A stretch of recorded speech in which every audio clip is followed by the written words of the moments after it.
In this lecture, I'm going to discuss how to develop and defend your thesis proposal presentation. I want to specifically address the concepts so that you understand the process of a thesis proposal defense. You'll know the format for the thesis proposal defense and how to deliver a 15 to 20 minute PowerPoint presentation of your thesis proposal to your committee members, as well as understanding the next steps in the research process after your proposal defense.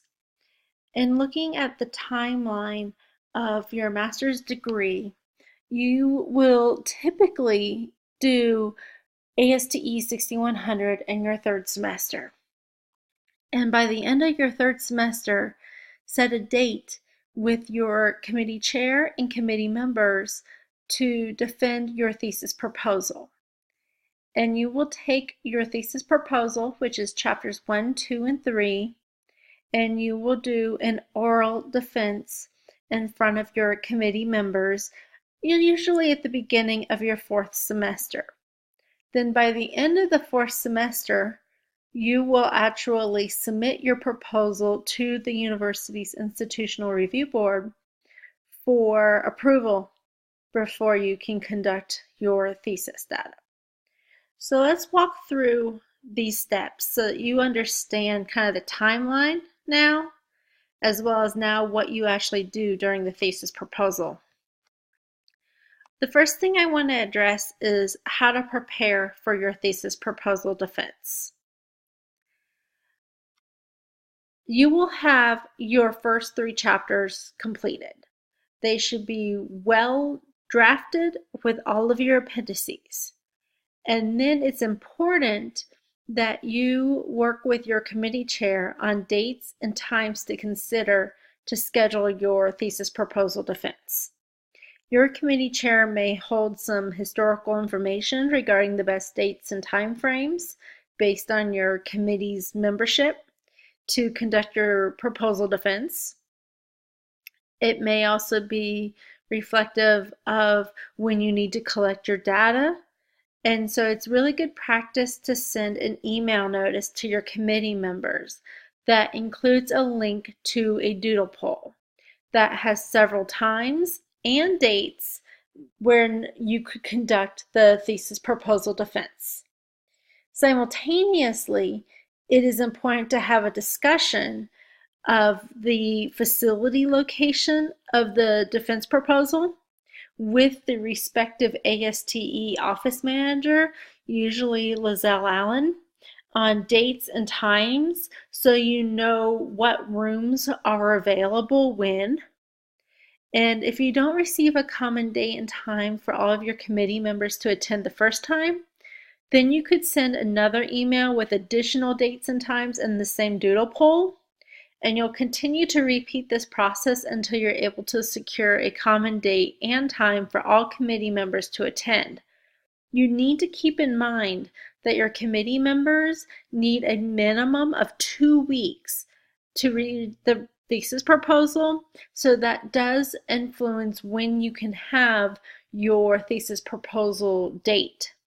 And once you confirm the date and time with your committee, immediately forward that information to Lizelle Allen so that she can reserve the facilities and put it on the calendar so nothing will happen with another individual trying to get that room at that time. As I've mentioned, you have to have your entire thesis proposal in a Word file or a PDF file with all of your appendices delivered to your committee members 2 weeks before your defense date. And it's typically emailed by the graduate student with all the details about the thesis proposal defense, and then the actual proposal attached in that email. Your location might influence your proposal defense process. Some things to consider is that if you are in Utah or close by, then the closer it is to your committee's work location, it is easier for your committee to make arrangements to attend your proposal. We a lot of times will use the ASTE building because we have a beautiful conference room and we also have the availability to do video presentations in that room. If you are from a distance, you'll want to work with your committee chair and you can make arrangements to just do the thesis proposal defense online through a video program like Skype or FaceTime, Google Hangout, and you can deliver your presentation from a distance and then have your committee discussion and information done in that manner. But I will say we really do prefer our people coming, at least for the thesis defense, not to the campus and meet faculty and meet the campus and see where you've been attending classes. But for the thesis proposal defense, work that out with your committee chair to know what's best. You'll need to know about the equipment needed for the proposal defense. It's usually a laptop computer and an LCD projector.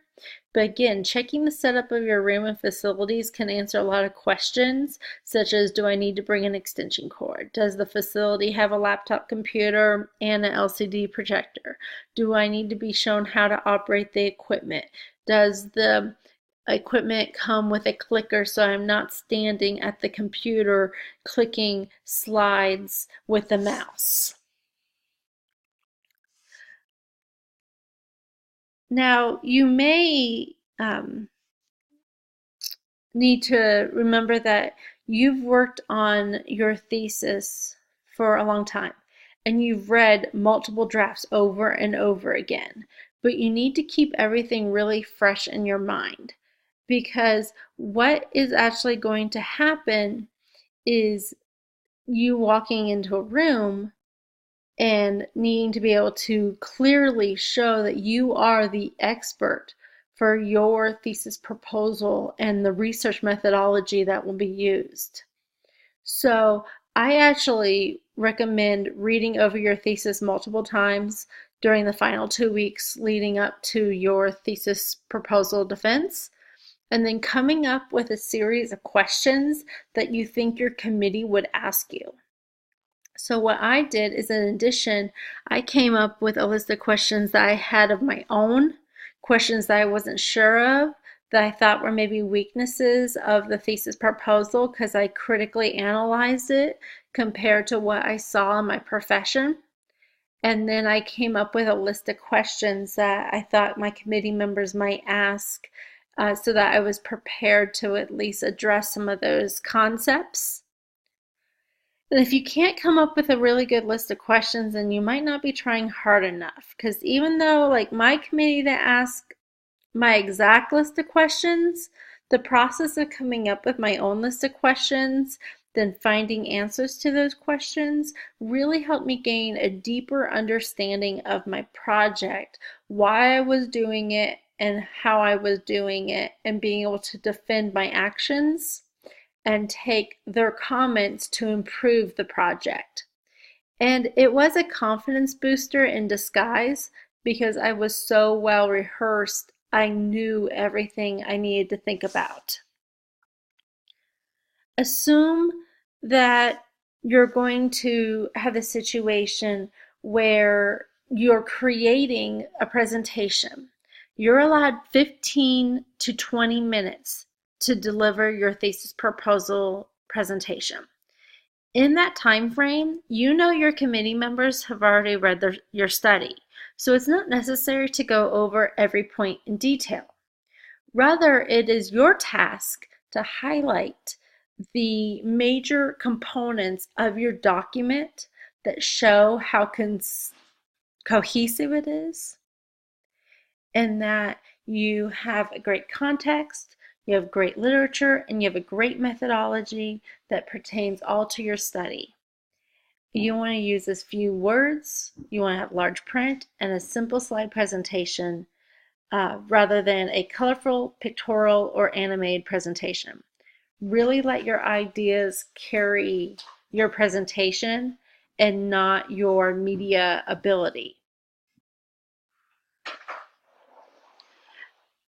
I want to talk to you a little bit about the role of the committee member, because this might help you think a little bit about your thesis proposal presentation.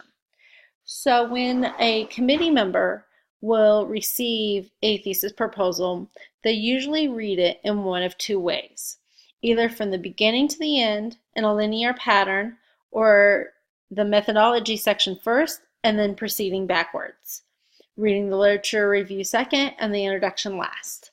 So if your committee reads your proposal from beginning to end, then your introduction must read really well. When you just become familiar with the research at hand, it's important that that chapter is short and informative. If the chapter is overly verbose, if it's not straight to the point, if it's not clear to your committee members exactly what is your background, your problem statement, the research objectives you're studying, the definitions, the limitations, the delimitations, and the assumptions in your study, then you might lose your reader right at the very beginning. And your committee members read the literature review trying to gain in more insight into what's being researched, as well as details about your topic and what has been researched prior to your study. And instead, all too often, they just find this long treatise on a subject, and approximately halfway through the chapter, their attention can lag, and then the reader begins to wonder what all this has to do and why the student hasn't written really clear and concisely what is needed to be done. And then they'll continue on to your methodology chapter, and they will just likely look at all the methodology issues. And so unless your 3 chapters are very tight, if your committee is reading a proposal from start to finish, they're going to lose attention usually. They're going to start finding questions and maybe even judgments begin to come in. And you want to avoid all of that to the fullest extent that you can, because at this point your committee members are likely to be filled with lots of ideas for revisions. They're ready to refocus on specific areas of the document in an attempt to help make it much stronger. And we don't want to be doing that at the thesis proposal defense. You want to have all of that done well in advance with your committee chair. Now, the second way to read a dissertation proposal is starting with your methodology chapter to really get a good handle on what it is you want to do and how you intend to apply it to the topic at hand. And if this is the case with your committee, your methodology chapters have to be really airtight. You have to think through all of the minute details of what's needed to conduct your research. And your writing needs to avoid pitfalls and an over-reliance on quoting various authors. You need to really convince your committee that you're ready to collect and analyze data without a lot of further support. And this is going to require a very mature, logical discussion and how you presented all of your information in your thesis proposal.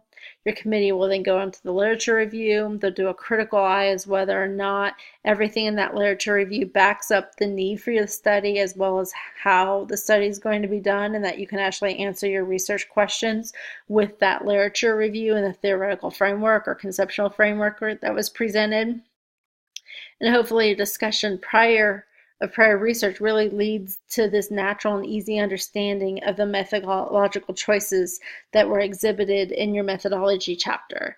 And then equally important is that your writing just demonstrates maturity of ideas and really a critical analysis of the work on which your study is being based. And then finally, your introduction should just back everything up that the reader thinks they've already understood because of reading the methodology and the literature review chapters. And so at this point, your proposal would make either complete sense or it doesn't. And to the extent that your committee members are either logically minded individuals, they should be well prepared to offer succinct, targeted comments during the actual thesis defense. So that kind of helps you understand how a committee member will approach this thesis proposal defense and how they prepare to come to the room and work with you through this process. So now that you understand what's going on, let's talk a little bit about what the thesis proposal defense format it is. So ordinarily, your committee chair will actually run the proposal defense. They will start it, they'll introduce everybody, they'll have you introduce yourself, they'll maybe even ask you to leave the room to be able to talk to the other committee members, then ask you to come back and deliver your presentation and have a discussion. They'll also take notes for records of any discussions or recommendations made. And then there's other chairs that may wish you to take the leadership role and make you take your own notes and make sure that you are well prepared to have this discussion and make any revisions necessary based on the conversation and the written feedback provided. So what you need to bring to your thesis defense would be a copy of your thesis proposal and or a notebook paper to write committee members' comments. So after your presentation, they'll start asking you questions, and then you're going to come down, you can maybe sit down, and you'll start writing notes about things that they like, things that they don't like, things that they're not sure of, things they want to see changed. And then you'll want to make sure that you have your PowerPoint presentation accessible, whether that be through a USB drive or through a Google Drive or emailed to yourself that you can access online through the computer system so that you can deliver your presentation easily. The format of the event typically is a way for the student to arrive about 15 minutes early prior to the start time just to test technology and have the presentation up and ready to deliver. Then committee members will greet, there'll be some pleasantries, we may ask for you to leave the room so that we can talk about anything prior to your presentation. You'll come back in and then you'll actually deliver your 15 to 20 minute oral presentation. And it's going to just consist of an overview of your thesis proposal. So you're going to provide an introduction, outline the major research questions, objectives, discuss the theoretical framework, conceptual framework, and your studies methodology. And your presentation will then be followed by questions from your thesis committee on the proposed research and any relevant background material. And the defense will also likely include some discussion of how the research plan might be improved. And then at the end of the defense, the student is dismissed for a short period of time while the chair and the committee members will discuss the student's performance. There's a vote made as to whether or not the student has passed the thesis proposal defense or has failed the thesis proposal defense and needs to come back and represent. And so that's something to be aware of. What I would recommend you doing is contacting Deb Spielmaker and other faculty members and ask if you could listen in on one of the thesis presentations. That is acceptable. We do allow our students to listen to a thesis defense, and you could ask about an upcoming thesis proposal defense and just listen for that 15 to 20 minutes, and then you'll leave the room while the rest of the committee talks to that student. That would give you a really great perspective of how someone else has approached this situation prior to you doing it. As I said earlier, one of the biggest things you're going to have to do during the actual thesis defense is deliver a 15 to 20 minute presentation. So I want to clearly outline how you need to create that presentation.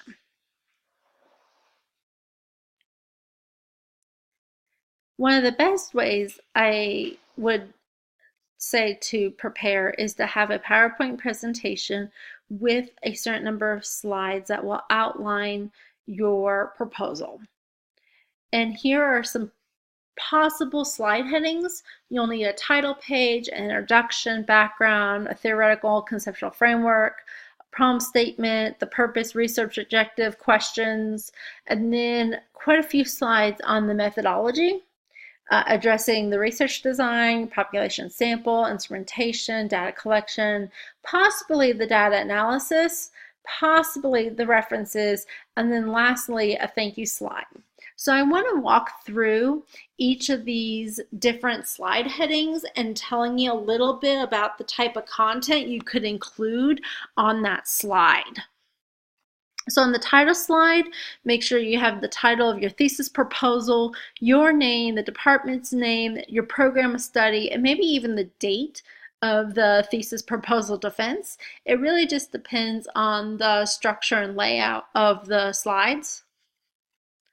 You'll need an introduction slide. You'll want to make this short and specific. So many a times you'll see students just clearly state what the study's purpose is. And it's usually 1 to 2 sentences long and clearly states what it is that the student is doing for the thesis research. Then you need to go back and provide some context for your study. What was the trend, the new development, the problem that has influenced your study? Give a little bit of that background about your topic that will help put context to what it is that you're actually doing. Then you'll move to your theoretical and/or conceptual framework slides. And you'll just really briefly review the theory or the conceptual framework that ties your problem statement, your research objectives, and your instrumentation and the methodology together. And many a times you will see this illustrated through visuals rather than a lot of text-heavy content, because it's easier to look at a visual and listen to you explain the concepts on the slide. That's a huge component. As a committee member, I want to truly understand if you know what it is you're doing, why you're doing it, and what has already been done, and how you're taking that past information and improving your own study. Then you need a problem statement. You need to clearly and explicitly state the reason you're doing your study. Then the best thing to have after the problem statement would be your research objectives, questions, and hypotheses, where it's the research problem that is guiding you to have these questions. I use a numbered list for my objectives, questions, or hypotheses, and then I like to use boldface font to highlight a key word from each of the research objectives or questions, what it is you're actually doing. So on this slide, we boldfaced farmers' interest in resources and training needs, test the theory of planned behavior, predicting intentions. We're looking at relationships of demographic and farm characteristics and participation of FTS programming. It's just a really great way to bring attention to important concepts that you want your committee members to remember. For the methodology section, this could be several slides, and I'm going to just break it down into the topics that you should address. You first need to define which research design you will use. So if you're using an online descriptive survey, talk about that methodology and why it's appropriate for addressing your research objectives, your questions, and your research problem, and that it's the best method or the best possible method to use. You also want to talk a little bit about your population and your sample.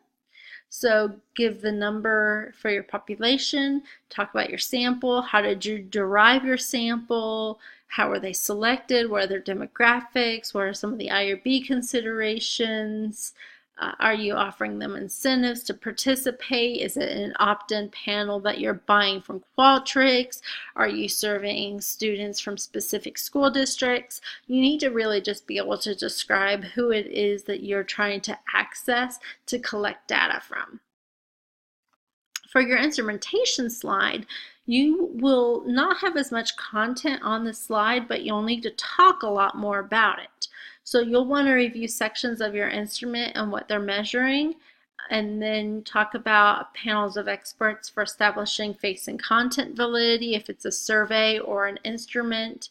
You'll want to also talk about possibly pilot testing, so that then you would establish reliability. You'll talk about how you're going to establish reliability of your instrument constructs, so that's something. Is it done because it's pre-existing instrument that already has great reliability, or are you doing something with the pilot test to get reliability Chromebook alpha scores, or are you doing it post hoc, and why are you doing what you're doing? You also need to spend a great deal of time discussing the procedures for how you're actually going to collect the data. So how are participants going to be contacted? How often are they contacted? Are they given an incentive for participating? If so, how is that going to be handled as part of the data collection process? On this slide, the student's using an online survey, and so they're using Dillman's tailored design method, which is considered an exceptional methodology for our procedure for collecting data through mail, internet, and mixed mode surveys.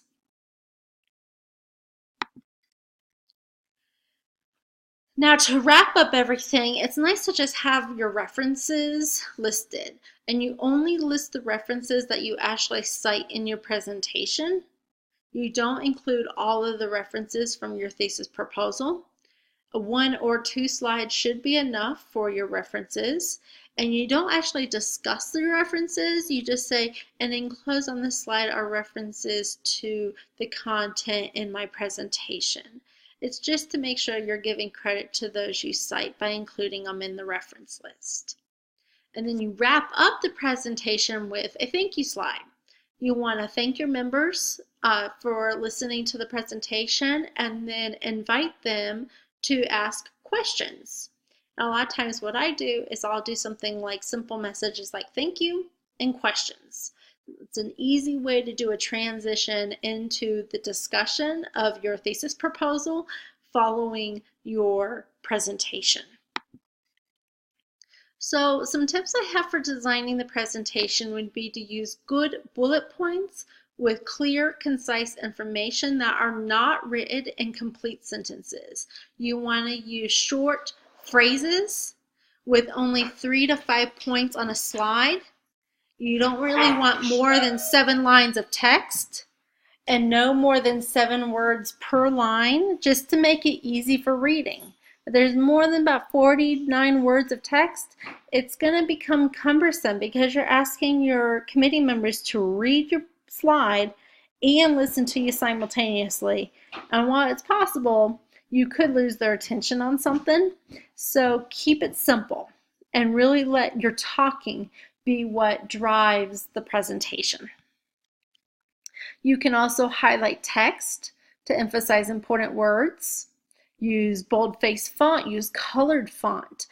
But I do want to say keep it simple for the actual slide design. So avoid slide transitions, animations, sounds, anything that could be distracting to the viewers. And select a nice conservative layout that is professional. I like to use a sans serif font. That's one that doesn't have the little lines at the ends of all the words like Times New Roman has.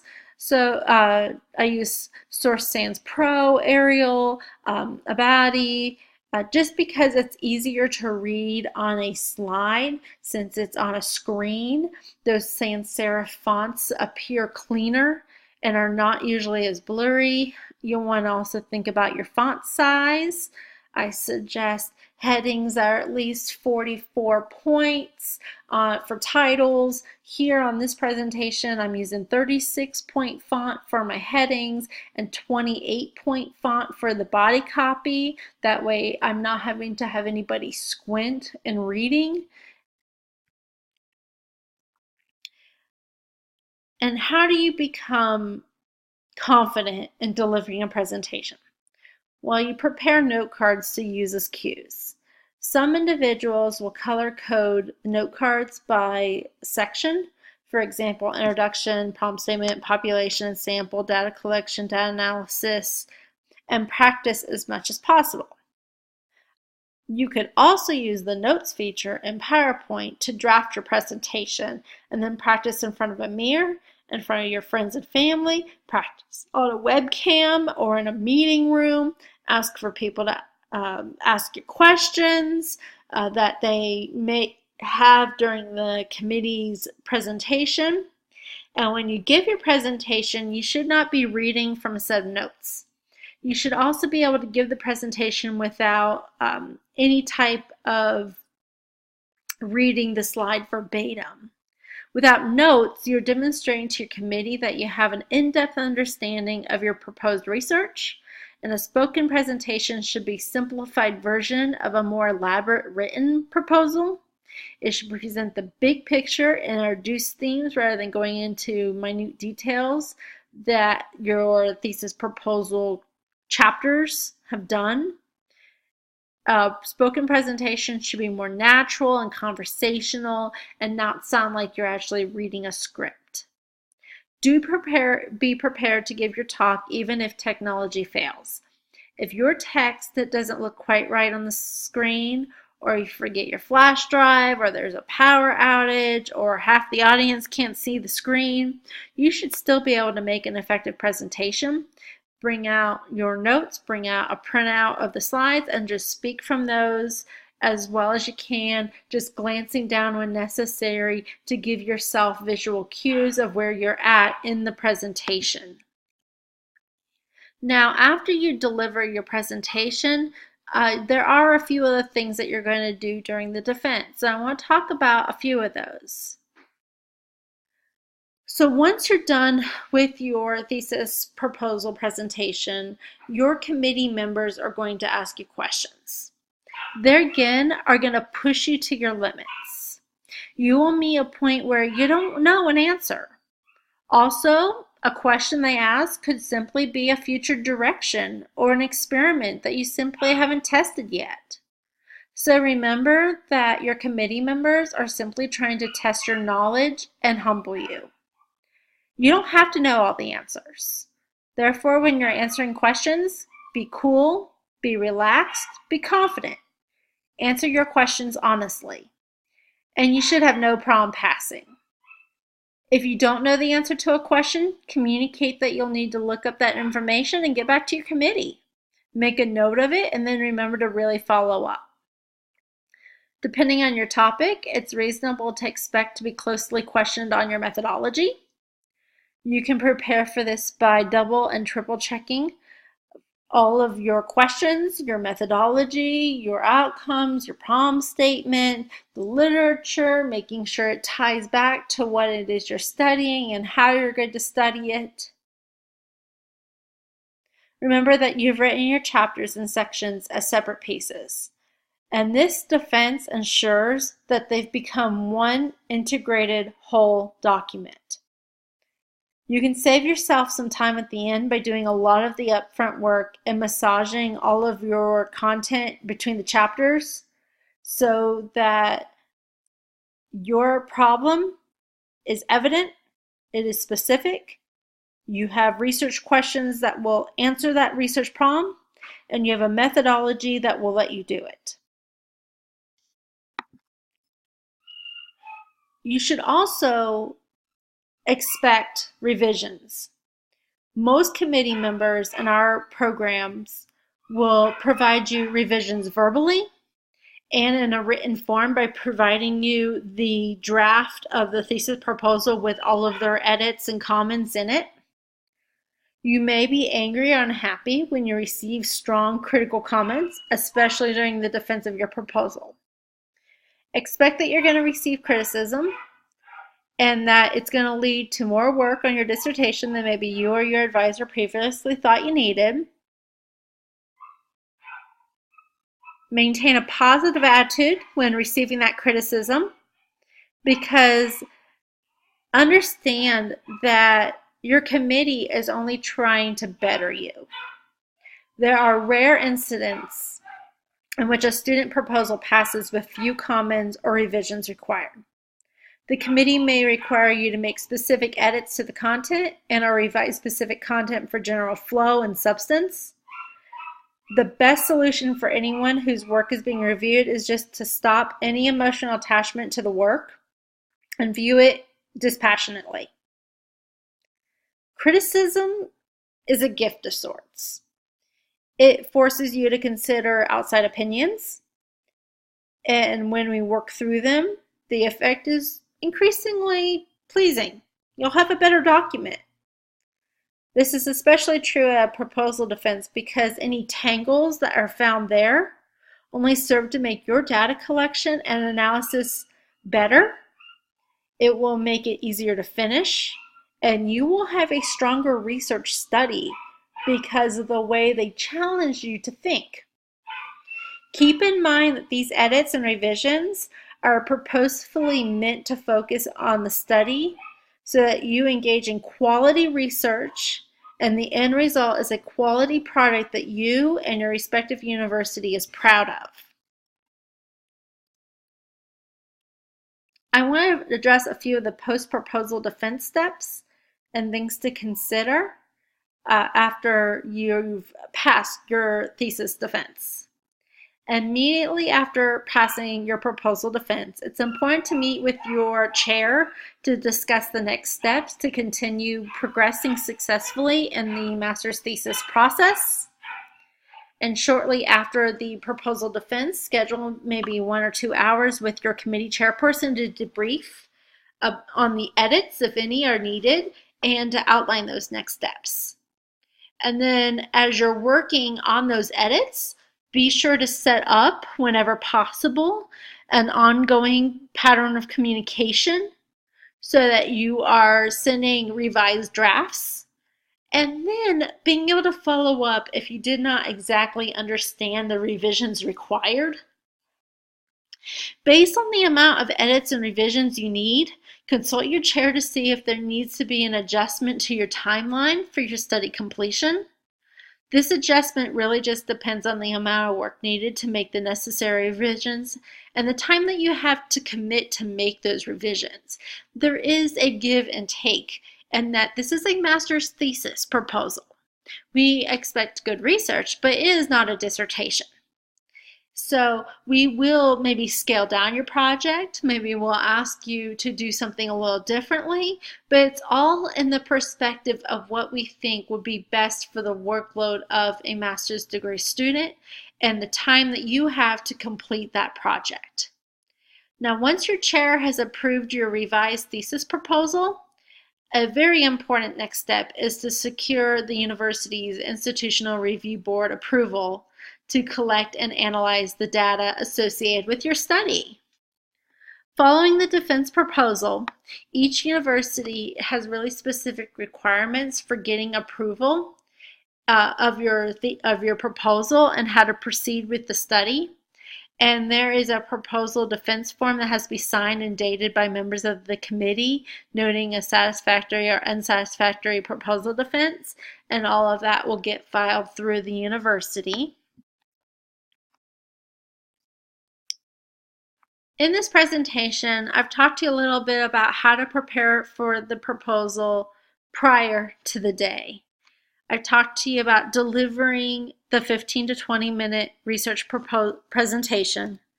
And then I've also addressed the post-proposal steps.